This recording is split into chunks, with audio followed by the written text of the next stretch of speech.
नमस्कार दर्शकों, मैं रवि पवार एक बार फिर से स्वागत करता हूं आप सभी का हमारे चैनल पर। और आज फिर से हम ज्योतिष का कुछ ज्ञान बढ़ाने वाले हैं कुछ अध्ययन के माध्यम से। तो ये 3-4 अध्ययन हम कर चुके हैं, रिपोर्ट तैयार हो चुकी है। अलग अलग यजमान ने, जातकों ने, हमारे क्लाइंट ने जो अध्ययन कराया है, किसी का ऑरा टेस्ट है, किसी का जन्म कुंडली अध्ययन है। तो यहाँ पर 2 जन्म कुंडली अध्ययन है और 2 ऑरा टेस्ट है जिनकी रिपोर्ट कंप्लीट हो चुकी है। ये रिपोर्ट हमने उनको व्हाट्सएप पे भी भेज दी है। और अब इसके अंदर देखते हैं कि कौन सी चीजें निकल कर आई हैं और क्या आपको नया सीखने को मिलेगा आज के इस वीडियो में, ज्योतिष के युग में और ज्योतिष की दुनिया में। तो एक एक करके हम सारे अध्ययनों पे बात कर लेते हैं एक के बाद एक।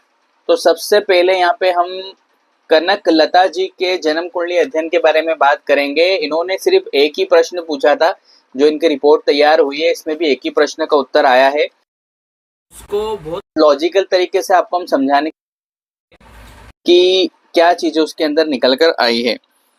तो इनका एक ही प्रश्न था कि कौन सा रत्न हमको धारण करना चाहिए, ये बताएं हम। उसके पहले सोनल शर्मा जी का हमारे पास एक अध्ययन है, चंद्रशेखर लांजे जी का है।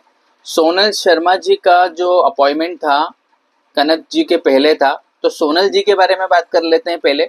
सोनल शर्मा जी ने जो अपने क्वेश्चन हैं वो यहाँ पे व्हाट्सएप के थ्रू हमको भेजे थे।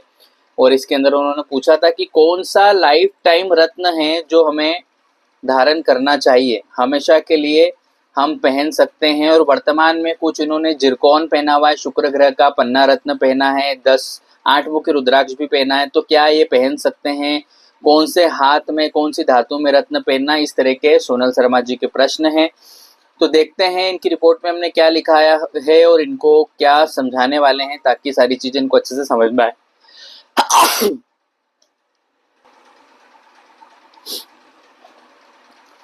तो सोनल जी, आपकी ये जन्म कुंडली का अध्ययन हो गया है, रिपोर्ट हमने आपको व्हाट्सएप पे भेज दी है। और इस रिपोर्ट में क्या लिखा हुआ है वो आपको अब समझाते हैं और आपके सारे प्रश्नों का उत्तर हम देते हैं, बिल्कुल प्रैक्टिकल, बिल्कुल लॉजिकल, ज्योतिष के अनुसार। तो देखिए, आपने पूछा था कि शुक्र का रत्न आप पहने हुए हैं और पन्ना रत्न बुध का भी पहने हुए हैं, तो क्या ये रत्न पहन सकते हैं, और मुझे लाइफ टाइम रत्न बताया जाए। इस तरह के आपके कुछ प्रश्न थे जो कि व्हाट्सएप पे आपने भेजे थे अध्ययन करवाने के लिए। तो देखिए, ये जो है तुला लग्न की कुंडली बनती है आपकी। तुला लग्न की कुंडली में जो शुक्र ग्रह हैं, कुंडली के 8वें घर में जाके विराजमान हो गए हैं, खुद की ही राशि में। क्योंकि 8वें घर में वृषभ राशि हो जाती है और शुक्र तुला लग्न है आपका, तो शुक्र बनते हैं आपके लग्नेश स्वामी। अब यहाँ पर बहुत ये मजेदार कुंडली है आपकी, इसको समझना, खुद समझना, दूसरों को समझाना और अपना ज्योतिष का ज्ञान बढ़ाना, इस तरह की ये कुंडली है।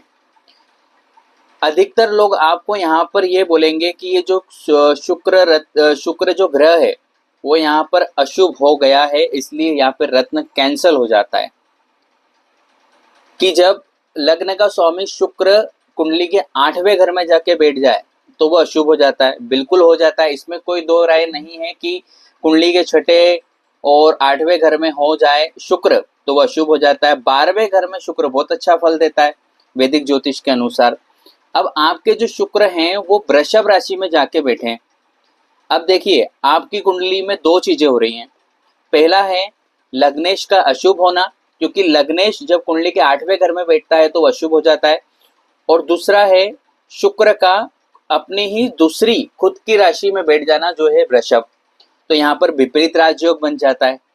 पर यह बनेगा कैसे और आप पर काम कैसे करेगा? आपको जो है अपने शुक्र ग्रह को रत्न पहनकर योग कारक नहीं करना है, नहीं तो इस ग्रह के कलर की जब आपके अंदर, बॉडी के अंदर ज्यादा मात्रा हो जाएगी सफेद चमकीले कलर की, तो आपको परेशानी होने लग जाएगी। आपको ये जो विपरीत राजयोग बनाना है शुक्र ग्रह का, ये बनाना है शुक्र ग्रह के बीज मंत्र का जाप करके, शुक्र ग्रह की औषधि से स्नान करके और लक्ष्मी माता की पूजा करके, और साथ में 6 मुखी रुद्राक्ष धारण करके गले में। ये करते हैं आप तो शुक्र ग्रह आपको अच्छा फल देगा। इसलिए हमने आपकी रिपोर्ट में लिखा हुआ है कि 6 मुखी रुद्राक्ष आपको पहनना चाहिए। साथ में अगर आप 13 मुखी रुद्राक्ष पहनते हैं तो और अच्छा फल देगा, जो कि शुक्र का ही दूसरा रुद्राक्ष होता है। तो जो रत्न आपने धारण किया है जिरकॉन, वो रत्न आपको निकालना पड़ेगा, क्योंकि वो रत्न जो है हमारे कलर थेरेपी पे काम करते हैं। और किसी भी छठे, आठवें और 12वें घर में बैठे हुए ग्रह का रत्न पहनकर उसको बल नहीं दिया जाता है, क्योंकि जब ग्रह स्ट्रांग होता है तो वो भाव भी एक्टिवेट होने लग जाता है। तो आपका जो शुक्र है वो जब एक्टिवेट होगा तो वो भाव भी एक्टिवेट होने लग जाएगा कलर थेरेपी के अनुसार। तो इसकी आपको आवश्यकता नहीं है। तो जिरकॉन रत्न आपको नहीं पहनना है, इसको आप निकाल दीजिएगा, इसकी आवश्यकता नहीं है। हमने जो 2-3 उपाय आपको बताए इस तरीके से पहनिए। जब भी हम किसी ग्रह को आध्यात्मिक तरीके से यानी रुद्राक्ष पहन के बीज मंत्र का जाप करके भगवान की पूजा करके योग कारक बनाते हैं तो कलर थेरेपी वहां पे नहीं होती है। तब सिर्फ वो ग्रह, चाहे वो छठे में बैठा हो, 8वें में बैठा हो या 12वें घर में बैठा हो, सिर्फ वो ग्रह हमें अच्छा फल देने लग जाता है। लेकिन कलर थेरेपी ना होने के कारण, क्योंकि रत्न हम धारण नहीं करते हैं, तो वो छठा, 8वां, 12वां घर एक्टिवेट नहीं होता है, सिर्फ ग्रह होता है। तो इस तरीके से आपका विपरीत राजयोग भी बन जाएगा। दूसरा आपने पूछा था पन्ना। पन्ना आपको जीवन भर के लिए पहनना है। हर 2 साल, लगभग करीबन 1.5 से 2 साल, मैक्सिमम 2 साल हम ले लेते हैं, 2 साल में आप अपने पन्ना रत्नों को चेंज करते जाइए, क्योंकि कोई भी रत्न जीवन भर आपको लाभ नहीं देता है। ये एक, इसको मोबाइल फ़ोन की तरह समझिए आप, कि जब हम, हमारे जो ये मोबाइल फ़ोन होता है इसकी बैटरी को हम सुबह फुल चार्ज कर लेते हैं और शाम तक इस्तेमाल करते हैं तो इसकी बैटरी पूरी डाउन हो जाती है।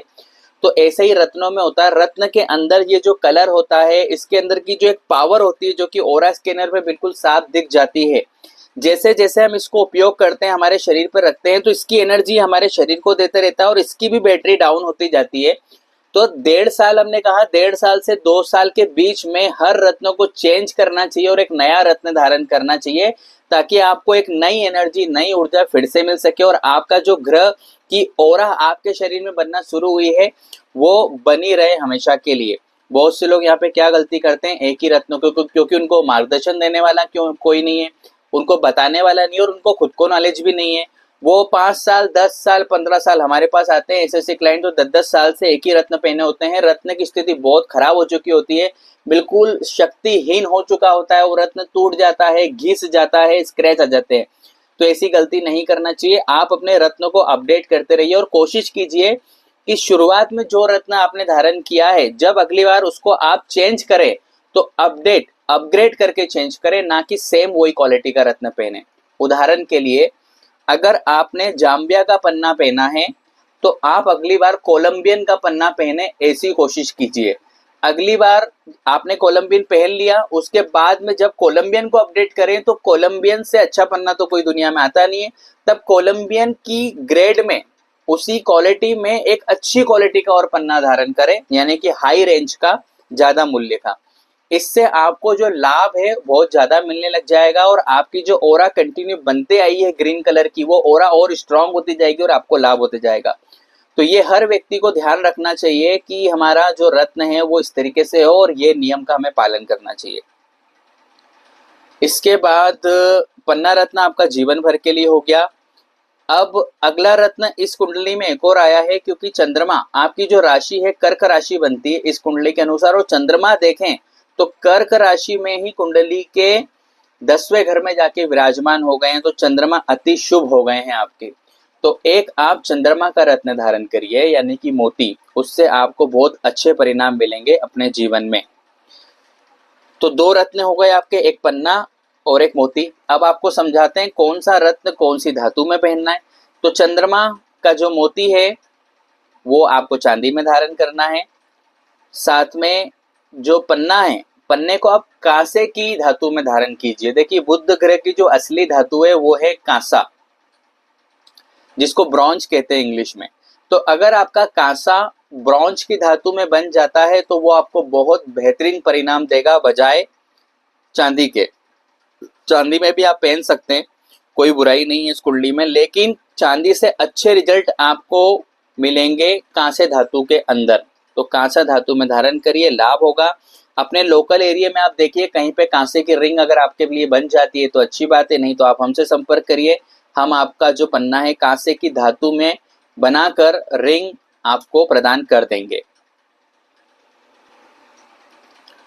इसके बाद हम बात करते हैं आपके हैंड की, कौन से हैंड में पहनना चाहिए ये आपने पूछा था।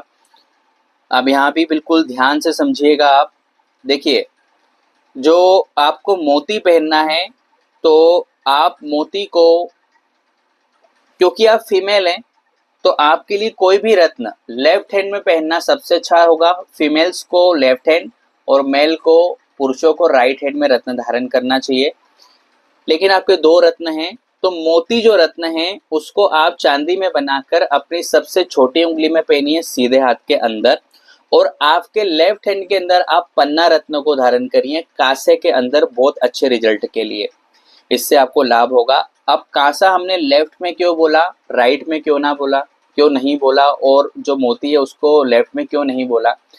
पन्ना एक ऐसा रत्न है जो कि हमारे, अगर हम लेफ्ट हैंड में पहनते हैं, पन्ना सिर्फ एक पन्ना एक ऐसा रत्न है सारे रत्नों में कि जो हम लेफ्ट हैंड में पहनते हैं तो हमारा वो राइट ब्रेन को एक्टिवेट करता है। और जब हम राइट हैंड में कोई रत्न पहनते हैं तो हमारे लेफ्ट ब्रेन को एक्टिवेट करता है। तो जो हमारा जीवन है, 100 में से जो 90% व्यक्ति सोचता है आज के जीवन में, वो जो थॉट्स होते हैं वो नेगेटिव होते हैं। तो ज्यादातर जो है हमारा लेफ्ट ब्रेन ही एक्टिवेट रहता है दिन भर, राइट ब्रेन एक्टिवेट हो ही नहीं पाता है। पन्ना जो कि बुद्धि का रत्न है, बुध ग्रह का कारक है, लेफ्ट हैंड में पहना जाए और लेडीजों को पहना जाए, जेंट्सों को भी, जेंट्स भी पहन सकते हैं लेफ्ट हैंड में, लेकिन लेडीजों को, अगर लेडीज उसको, फीमेल्स अगर लेफ्ट हैंड में पहने, क्योंकि अर्धनारीश्वर के अनुसार जो हमारा लेफ्ट हैंड है, जो हमारा लेफ्ट तरफ का जो भाग है शरीर का, ये पार्वती माता का भाग होता है और राइट साइड का भगवान शिव का है। तो स्त्रियों के लिए अगर वो लेफ्ट हैंड में पन्ना रत्न पहनती हैं तो एक तो उनका हाथ सही हो गया, क्योंकि जो हमारा पार्ट जो डिवाइड हुआ है वो पार्वती माता का वो हिस्सा सही हो गया, और ऊपर से बुद्ध का रत्न पन्ना वो लेफ्ट हैंड में जाते से ही आपके राइट ब्रेन को एक्टिवेट कर देगा। तो नेगेटिव सारी सोच खत्म हो जाएगी, आपकी सारी पॉजिटिव सोच आने लग जाएगी आपके जीवन में।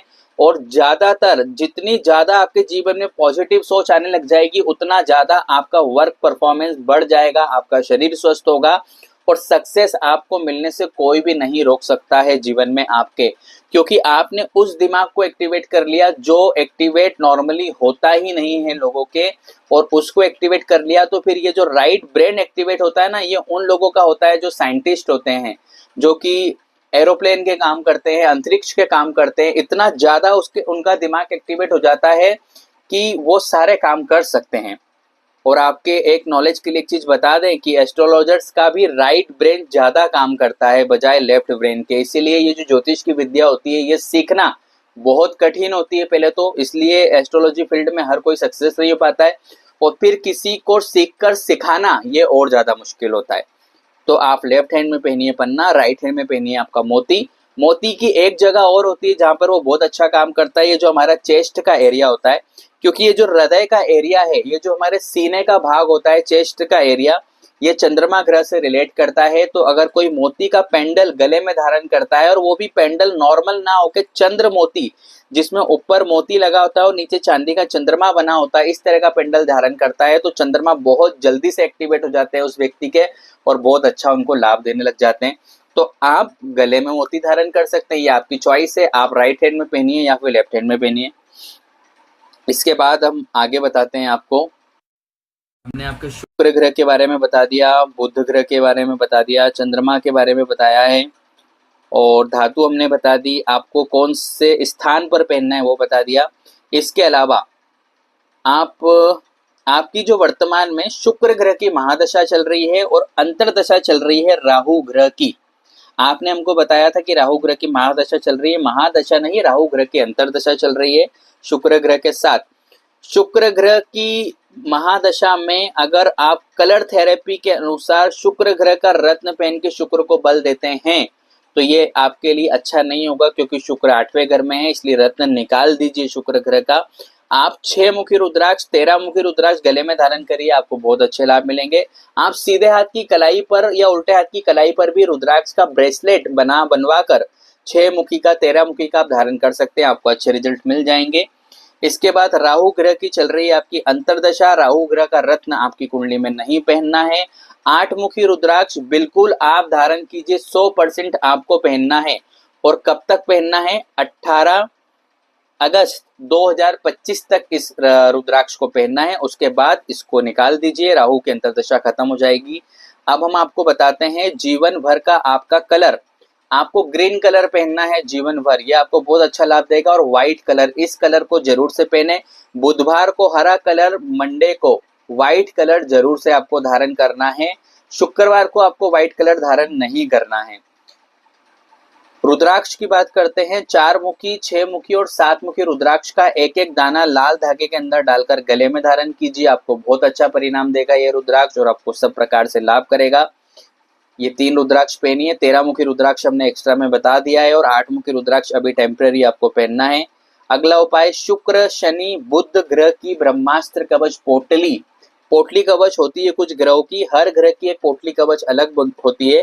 तो आपको शुक्र शनि और बुध ग्रह की ब्रह्मास्त्र कवच पोटली की स्थापना अपने घर के मंदिर में करना है। रोजाना पोटली कवच का दर्शन करना है, स्पर्श करना है, अपनी मनोकामना बोलना, इससे आपको लाभ होगा। और गले में एक नवग्रह औषधि ताबीज धारण कर लीजिए, जिससे कि जो ये आप खराब ग्रह है आपके शुक्र, गुरु, राहु, केतु, ये सारे ग्रह आपको अच्छा फल देने लग जाए। तो यहाँ पर आपकी जन्म कुंडली का अध्ययन समाप्त होता है। जितनी जानकारी हम दे सकते थे हमारे सामर्थ्य, ज्ञान और शक्ति के अनुसार हमने आपको देने की कोशिश की है। आपके सभी प्रश्नों को हमने बिल्कुल लॉजिकल, प्रैक्टिकल और ज्योतिष के नियम के अनुसार समझाने की कोशिश की है। अब आप ये जो समझाया है, आपको जो प्रिडिक्शन आपका किया है, विश्लेषण किया है, इसके अनुसार आप उपाय करिए और वैसे वैसे रत्न पहनिए जैसे बताया है। और बाकी के उपाय, पोटली कवच की पूजा, रुद्राक्ष धारण करना, नवग्रह ताबीज धारण करना, ये भी करिए। आपको जीवन में हर क्षेत्र में सफलता मिलेगी, चाहे वो आपका स्वास्थ्य हो, आपका कामकाज हो, आपका सामाजिक आर्थिक किसी भी क्षेत्र हो, सब जगह आपको लाभ मिलेगा। तो सोनल जी, आगे की जानकारी के लिए आप हमसे कॉल पे बात कर सकते हैं, व्हाट्सएप पे मैसेज कर सकते हैं। और ये जो हमने आपको उपाय बताए हैं, पन्ना, मोती, रुद्राक्ष, पोटली कवच, नवग्रह ताबीज, आपकी रिपोर्ट में हमने लिखकर दिया है कि ये किस दक्षिणा में, किस राशि में बन जाता है और ये आपको कैसे मिलेगा, इसकी जानकारी आप हमसे आगे ले सकते हैं। हमने रिपोर्ट में आपकी दिया हुआ है, तो आप संपर्क करिए और उपाय करिए, सब कुछ आपके जीवन में अच्छा होगा। यहाँ पे आपकी जन्म कुंडली समाप्त होती है। ओम नमः शिवाय। तो यहाँ पर सोनल शर्मा जी का जन्म कुंडली अध्ययन समाप्त होता है और ये वीडियो भी खत्म होता है। अगली बार मिलेंगे हम किसी नई जानकारी पर, नए विषय पे बात करेंगे और आपको बताएंगे हम ज्योतिष से जुड़ी और कुछ जानकारी, और एक किसी नई जन्म कुंडली का अध्ययन करेंगे। तब तक के लिए आप बने रहिए हमारे चैनल पे। और आप भी अब अगर चाहते हैं अपनी जन्म कुंडली, हस्तरेखा या ऑरा टेस्ट अध्ययन करवाना, तो आप हमारे व्हाट्सएप नंबर, कॉलिंग नंबर पर संपर्क कर सकते हैं और आगे की जानकारी ले सकते हैं अध्ययन करवाने के लिए। ओम नमः शिवाय।